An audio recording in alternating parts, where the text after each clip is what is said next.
Hello नमस्कार दोस्तों, मैं प्रदीप कुमार आप सभी का शिव नारायण एकेडमी में स्वागत करता हूं।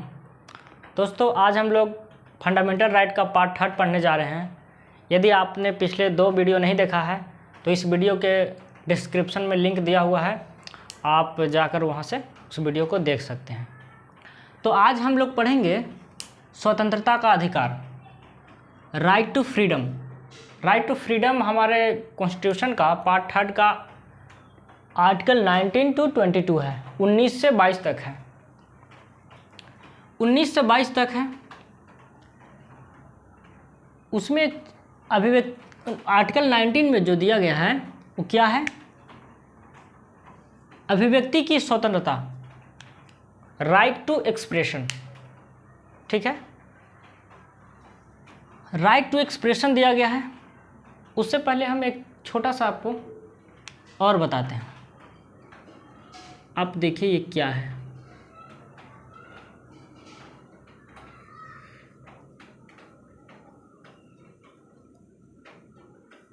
जैसा कि मैंने आपको समता का अधिकार, राइट टू इक्वलिटी में पढ़ाया था आर्टिकल 17। उसमें क्या पढ़ाया था? अस्पृश्यता का अंत। उसमें क्या था? अस्पृश्यता का अंत में हमें राज्य के खिलाफ भी अधिकार थे और किसी निजी व्यक्ति के खिलाफ भी। जैसे राज्य हमारे साथ जाति के आधार पर भेदभाव नहीं कर सकता है। कोई व्यक्ति यदि व्यक्तिगत हमें जाति के आधार पर टिप्पणी करता है तो भी हम न्यायालय में जा सकते हैं। मतलब दोनों से हमें संरक्षण था, निजी व्यक्ति से और राज्य से भी। अभिव्यक्ति की स्वतंत्रता जो है आप सिर्फ राज्य के खिलाफ है, निजी व्यक्ति के खिलाफ नहीं है। और निजी व्यक्ति के खिलाफ नहीं है कैसे, इसे और थोड़ा सा डिटेल से देखेंगे तो हम आराम से आप समझ जाएंगे इसको। फिर क्या है कि अधिकार क्या होते हैं? व्यक्ति के लिए मतलब नागरिक भी उसमें शामिल है और विदेशी भी शामिल है उसमें। ठीक है, जैसे आप देखें तो आर्टिकल 14 जो है वो क्या कहता है? Equality before law and equal protection of law. मतलब कानून के नज़र में सभी बराबर हैं। तो क्या हुआ? विदेशी के लिए भी हुआ। अगर नहीं समझ में आया तो मैं आपको एक छोटा सा एग्जांपल देता हूँ। आपने अजमल कसाब का नाम सुना होगा। वो एक आतंकवादी है, सरकार जानती है, पूरी दुनिया जानती है, लेकिन फिर भी उन सभी कानूनों का उसने फ़ायदा उठाया जो एक नागरिक के लिए भी है। मतलब व्यक्ति के लिए अगर है तो नागरिक और विदेशी दोनों शामिल हो गए, पर यदि सिर्फ नागरिक के लिए है तो विदेशी उसका लाभ नहीं उठा सकते हैं। तो उसी प्रकार आर्टिकल 19 जो है, अभिव्यक्ति की स्वतंत्रता जो है वो सिर्फ और सिर्फ नागरिकों के लिए है। मैं आशा करता हूँ आप लोगों को समझ में आ गया होगा। ये सिर्फ और सिर्फ नागरिकों के लिए है, राज्य के खिलाफ है और निजी व्यक्ति के खिलाफ नहीं है। कैसे से थोड़ा सा समझ में। उससे पहले उसके बाद आप देखें 2 पॉइंट हमेशा आपको मिलेगा, एकता एवं अखंडता। तो आखिर दोनों में अंतर क्या है, इसे भी थोड़ा हम जान लेते हैं। एकता एवं अखंडता अक्सर आपने न्यूज़ चैनल में या किसी भाषण में नेता का सुना होगा कि देश का एकता एवं अखंडता बना रहे। मतलब क्या होता है? एकता एवं अखंडता दोनों अलग अलग चीज़ है। एकता है साइकोलॉजिकल यूनिटी एंड अखंडता इंटीग्रिटी जो है, यूनिटी एंड इंटीग्रिटी। यूनिटी जो है वो साइकोलॉजिकल एक दूसरे से जुड़ा होता है और इंटीग्रिटी क्या है? ज्योग्राफिकल जुड़ा होना चाहिए। एग्जाम्पल देखिए, सपोज मान लेते हैं कि आप किसी एक धर्म से बिलोंग करते हैं, कोई दूसरा धर्म से बिलोंग करता है, तो आप दोनों एक दूसरे से मिले हुए हैं। कैसे? साइकोलॉजिकल मिले हुए हैं। हमारे देश का मतलब सभी धर्म बराबर हो, टूटे ना, तो वो साइकोलॉजिकल यूनिटी है। इंटीग्रिटी क्या होता है? देश के कोई भी भूभाग मतलब ज्योग्राफिक जो है इंडिया का, उसका कोई भी टुकड़ा, कोई भी भाग जो है इंडिया से अलग ना हो, वो है क्या है? ज्योग्राफिकल अखंडता, इंटीग्रिटी। आपको ये आपने जाना होगा कि 42nd अमेंडमेंट जो है 1976 में ये ऐड किया गया था। इंटीग्रिटी। ठीक है, चलिए अब हम देखते हैं स्वतंत्रता, अभिव्यक्ति की स्वतंत्रता में जो है टोटल हमारे पास 6 राइट्स हैं। टोटल हमारे पास कितने राइट्स हैं? 6 राइट्स हैं। चलिए 1 बाय 1 इससे देखते हैं। आर्टिकल 19(1) अनुच्छेद 19 का 1 में क्या दिया हुआ है? 1A में क्या दिया हुआ है? देखिए आप, वाक एवं अभिव्यक्ति की स्वतंत्रता, मतलब बोलने की और अपने विचारों को व्यक्त करने की स्वतंत्रता आपको अनुच्छेद 19 का 1 का A में दिया हुआ है। ठीक है, वाक एवं अभिव्यक्ति की स्वतंत्रता। फिर आर्टिकल 19(1) का B में दिया हुआ है सम्मेलन की स्वतंत्रता, मतलब आप कोई भी सम्मेलन कर सकते हैं परंतु शस्त्र विहीन होना चाहिए। ऐसा नहीं कि आप सभी लोग सम्मेलन कर रहे हैं हथियार लेकर कर रहे हैं, ऐसा संविधान आपको इजाज़त नहीं देता है। ठीक है, कहने का मतलब क्या हुआ? स्वतंत्रता आपके पास है लेकिन उस पर कुछ प्रतिबंध भी है। युक्तियुक्त होना चाहिए, उस पर तार्किक होना चाहिए कि हाँ, ये अगर प्रतिबंध ना हो तो देश के लिए एकता और अखंडता के लिए चुनौती बन जाएगा। इसीलिए सम्मेलन का स्वतंत्रता है आपके पास, पर हथियार लेकर आप सम्मेलन नहीं कर सकते हैं। इसका मतलब हुआ कि शांतिपूर्ण सम्मेलन का अधिकार सभी लोगों को है। आप देखते हैं सरकार के खिलाफ क्या करते हैं, लोग बोलते हैं तो शांतिपूर्ण होना चाहिए, यदि दंगा फसाद करते हैं तो समस्या हो जाएगा। शस्त्र अगर आप कोई आर्म से, वेपन से लेकर करते हैं तो भी गलत है, आप ऐसा नहीं कर सकते हैं। आर्टिकल 19(1) का C में है संगम संघ सहकारी समितियों की स्वतंत्रता, मतलब आप संगम बना सकते हैं, कोई संघ बना सकते हैं, सहकारी समितियों की स्वतंत्रता आपको दी गई है। आप जैसे क्या होता है, सम्मेलन की स्वतंत्रता आपके पास हुआ ना, तो कोई ऑर्गेनाइजेशन बनाकर आप सम्मेलन कर सकते हैं, आपके पास ये अधिकार है। ठीक है, सहकारी समितियों को जो हमारे संविधान में लाया गया है वो 97 अमेंडमेंट से लाया गया है, आप इस बात का याद रखें। ठीक है, फिर आर्टिकल 19(1) D में है आबाद घूमने की स्वतंत्रता, मतलब देश में आप कहीं भी एक कोने से दूसरे कोने जा सकते हैं, ये आपको पास स्वतंत्रता है, आपको कोई नहीं रुकेगा। आप जम्मू कश्मीर से कन्याकुमारी, गुजरात से अरुणाचल प्रदेश बिना रिस्ट्रिक्शन आप घूम सकते हैं। ये क्या है? एक प्रकार से देश के दिखा रहा है कि हम सभी क्या हैं, एक हैं, कहीं भी जा सकते हैं, कहीं भी क्या हो सकता है, घूम सकते हैं। ठीक है, तो ये क्या है? आबाद घूमने की स्वतंत्रता। फिर आर्टिकल 19(1) का ई में है निवास बसने की स्वतंत्रता, मतलब आप देश के किसी भी कोने में बस सकते हैं, निवास कर सकते हैं। निवास और बसने में थोड़ा सा अंतर है, जैसे निवास क्या होता है, अंतर है या नहीं?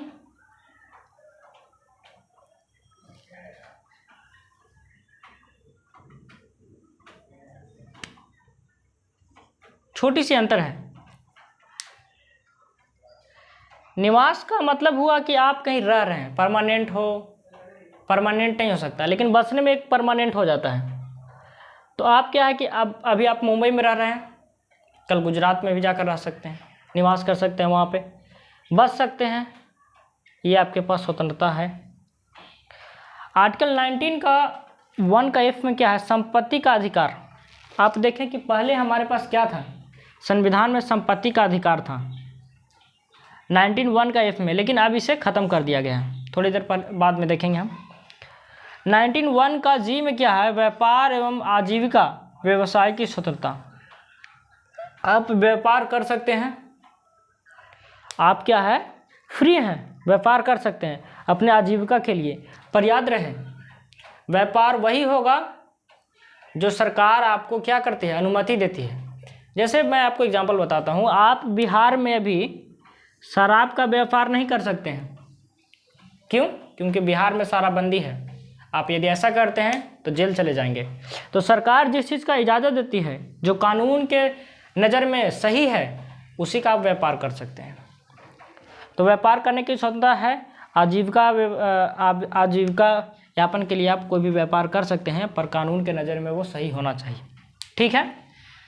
फिर मैंने आपको थोड़ी देर पहले मैंने आपको बताया था कि ये जो स्वतंत्रता है उस पर कुछ प्रतिबंध भी है। प्रतिबंध है मतलब कि एब्सोल्यूट नहीं है।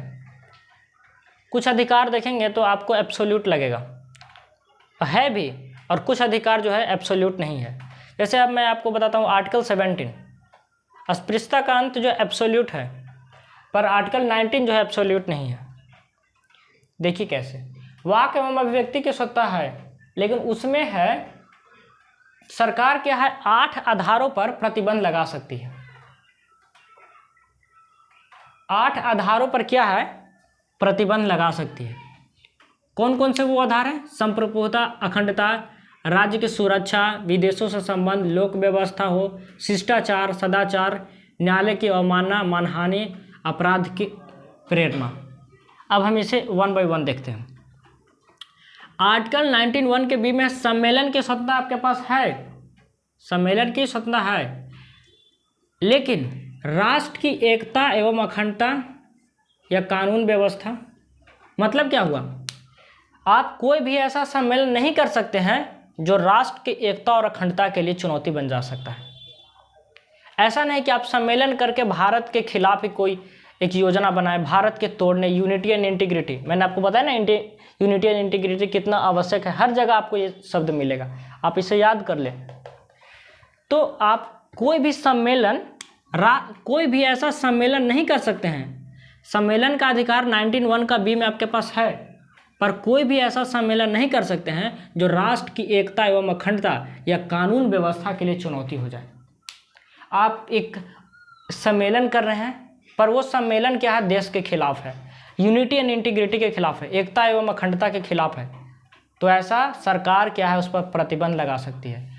कानून के नज़र में क्या है, आप अपराधी घोषित हो जाएंगे। कानून व्यवस्था के लिए, जैसे सपोज मान लेते हैं आपने एक सम्मेलन किया और दंगा फसाद कर दिया, तो क्या है, दंगा फसाद हो जाना कानून के लिए एक चुनौती है। तो अगर ऐसा आप करते हैं तो कानून के अनुसार आपको जो भी उसमें दंड होगा वो आपको क्या होगा, सजा काटना पड़ेगा। फिर क्या है, 19(1) का सी में संगम, संघ, सहकारी समितियां बनाने की स्वतंत्रता है, लेकिन आप क्या है कि ऐसा ऑर्गेनाइजेशन बना लिए जो राष्ट्र के एकता एवं अखंडता के लिए चुनौती हो जाए, लोक व्यवस्था के लिए चुनौती हो जाए। ठीक है, तो आप ऐसा नहीं कर सकते हैं। 19(1) का डी में क्या है, आबाद घूमने की स्वतंत्रता, मतलब देश के कहीं भी कोने में एक कन्याकुमारी से आप जम्मू जा सकते हैं, गुजरात से अरुणाचल प्रदेश जा सकते हैं, पर उसमें भी क्या रिस्ट्रिक्शन है, ये दोनों साथ पढ़ेंगे। निवास एवं बसने की स्वतंत्रता, इसमें क्या है, जनहित में ध्यान रखकर आबाद घूमने की स्वतंत्रता है। आर्टिकल 19(1) में क्या है, आबाद घूमने की स्वतंत्रता है, पर जनहित में ध्यान रखकर। ऐसा नहीं कि आप ऐसे एग्जाम्पल देखिए, कोरोना हुआ, पूरे देश में लॉकडाउन हो गया, ठीक है, अब आपको सपोज मान लेते हैं कोरोना हो गया है, तो आप बोलिएगा कि आर्टिकल 19(1) का डी में है, आबाद घूमने की स्वतंत्रता है हमारे पास, हम चाहेंगे तो कहीं भी जा सकते हैं। उससे क्या होगा, बीमारी और बढ़ जाएगी, समस्या हो जाएगा। तो इसको ध्यान में रखकर, जनहित में मतलब ज़्यादा से ज़्यादा पब्लिक को ध्यान में रखकर सरकार क्या आप पे प्रतिबंध लगा सकती है, आप निकल नहीं सकते हैं। ठीक है, तो कोरोना के काल में आप इसको सबसे अच्छा बेस्ट एग्जांपल देख सकते हैं। सबसे अच्छा एड्स पीड़ितों को क्या है, न्यायालय के द्वारा कहा गया है कि आप फ्री नहीं घूम सकते हैं। क्यों? क्योंकि अगर आप ऐसा घूमते हैं तो हो सकता है किसी को बीमारी हो जाएगा, तो इसको ध्यान में रखकर क्या है, आप नहीं घूम सकते।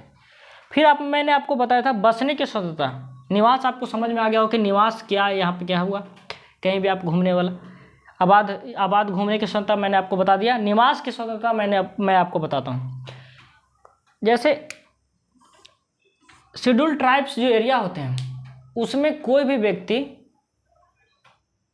बिना सरकार के परमिशन से नहीं बस सकता है। क्यों? क्योंकि उनके कल्चर्स, उनके रहन सहन, खाना पीना सब कुछ अलग होता है। तो उनको कोई अफेक्ट ना हो, इसके लिए संविधान में एक विशेष प्रावधान किया गया है कि उनकी संस्कृति बचा रहे। अब सपोज मान लेते हैं बाहरी व्यक्ति जाएंगे तो उनकी संस्कृति को क्या करेंगे, प्रभावित करेंगे, और उनकी संस्कृति संरक्षित रहे। इसके लिए सरकार ने क्या किया है कि एसटी के जो क्षेत्र होते हैं उस पर आप निवास पर प्रतिबंध है। ठीक है, तो आप देख रहे होंगे हर जगह कुछ न कुछ स्वतंत्रता है, पर हर जगह कुछ न कुछ प्रतिबंध भी है। चलिए आगे देखते हैं। संपत्ति के अधिकार क्या है, 44th अमेंडमेंट 1978 के तहत क्या किया दिया गया, इसे ख़त्म कर दिया गया। अब ये आपका फंडामेंटल राइट नहीं है, बल्कि अब ये कानूनी अधिकार आपके पास है। सपोज मान लेते हैं कि कानूनी अधिकार में क्या होता है और फंडामेंटल राइट में क्या होता है। फंडामेंटल राइट का सपोज मान लेते हैं आपके कोई ख़त्म कर रहा है, सरकार या निजी व्यक्ति, तो आप सीधा हाई कोर्ट या सुप्रीम कोर्ट जा सकते हैं। कानूनी प्रक्रिया में क्या होता है, आपको district court, high court, supreme court ऐसे तय करना होता है। जैसे कानूनी अधिकार में आप सपोज मान लेते हैं कि कोई पिता है, किसी पुत्र को क्या संपत्ति नहीं दे रहे हैं, तो फंडामेंटल राइट के आधार पर न्यायालय में चुनौती नहीं दिया जा सकता है। इसको कानूनी अधिकार आधार पर क्या है, चुनौती दी जा सकती है। ठीक है, तो इसको 1978 में क्या है, मोरारजी देसाई की सरकार ने ख़त्म कर दिया। वे आर्टिकल जो है आर्टिकल 300A में क्या है, अब आपके पास ये कानूनी अधिकार है। ठीक है, आर्टिकल 19(1) में क्या है, व्यापार एवं आजीविका की व्यवस्था, पर इसमें क्या है, राज्य भी कुछ प्रतिबंध लगा सकता है।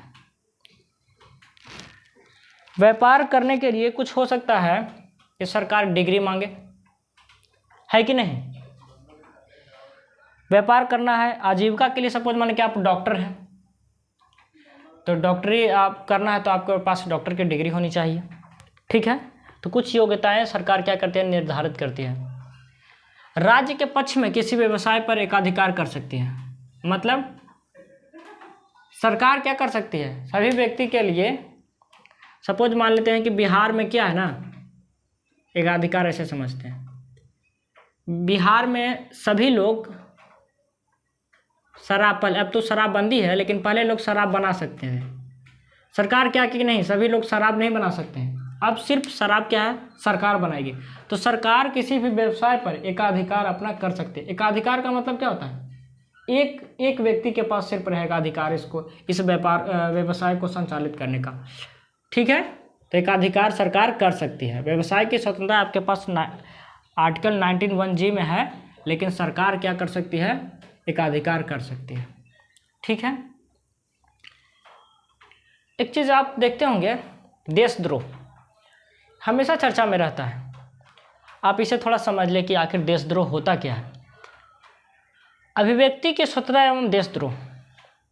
अभिव्यक्ति की स्वतंत्रता तो है कि कोई भी अपना विचार रख सकता है, पर यदि विचार देश के यूनिटी एंड इंटीग्रिटी के लिए खतरा हो तो वो देशद्रोह होगा। मतलब राष्ट्र के प्रति घृणा, मतलब क्या हुआ, राष्ट्र के प्रति घृणा, दुर्भावना और निष्ठा का अभाव राष्ट्रद्रोह क्या है, राष्ट्रद्रोह है। मतलब राष्ट्र, आप भारत में रहते हैं और भारत से घृणा करते हैं, दुर्भावना, निष्ठा देश के प्रति आपके पास नहीं है, तो क्या है, वो राष्ट्रद्रोह है। आपने सुना होगा आईपीसी का कोड है जो इंडियन पिनल कोड 124A, राष्ट्रद्रोह लगता है। ठीक है, तो राष्ट्रद्रोह या देशद्रोह क्या है, राष्ट्र के प्रति घृणा, दुर्भावना एवं निष्ठा का अभाव ही राष्ट्रद्रोह है।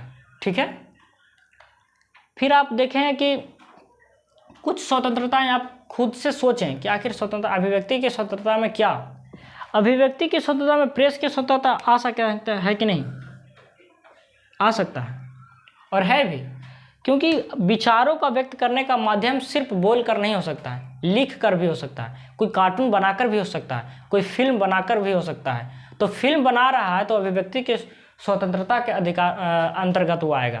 क्यों, क्योंकि वो फिल्म के माध्यम से भी एक संदेश लोगों में पहुंचा रहा है, तो प्रेस की स्वतंत्रता है। व्यावसायिक विज्ञापन, आप देखते होंगे एडवर्टाइजमेंट होता है, टीवी पर हो या रोड पर आप देखते होंगे बैनर, वो क्या है? अभिव्यक्ति की स्वतंत्रता है। ठीक है। फोन टैपिंग के विरुद्ध आप अक्सर सुनते होंगे कि फोन टैप सरकार जो है नहीं कर सकती है। क्यों? क्योंकि अभिव्यक्ति की स्वतंत्रता के खिलाफ है ये किस, ठीक है, अक्सर ये मामला आते रहता है फोन टैपिंग, चुनाव के समय देखते होंगे आप। फिर सरकार का इलेक्ट्रॉनिक मीडिया पर एकाधिकार, मतलब सरकार जो है मीडिया पर प्रतिबंध या पर अपना अधिकार उस पर दबाव नहीं डाल सकती है। ये उसकी स्वतंत्र, अगर ऐसा करती है तो उसकी स्वतंत्रता क्या हुआ? कम हो गया। फिर देखिए प्रदर्शन एवं विरोध का अधिकार आपके पास है। प्रदर्शन एवं विरोध, सरकार कोई भी योजना लाती है या कुछ भी हुआ तो लोग क्या करते हैं? सड़कों पर आते हैं, प्रदर्शन करते हैं, उसका विरोध करते हैं। और विरोध के अधिकार में आप एक चीज़ समझे, हड़ताल का अधिकार आपके पास नहीं है। ठीक है दोस्तों, तो अब हम लोग देखेंगे आर्टिकल 20।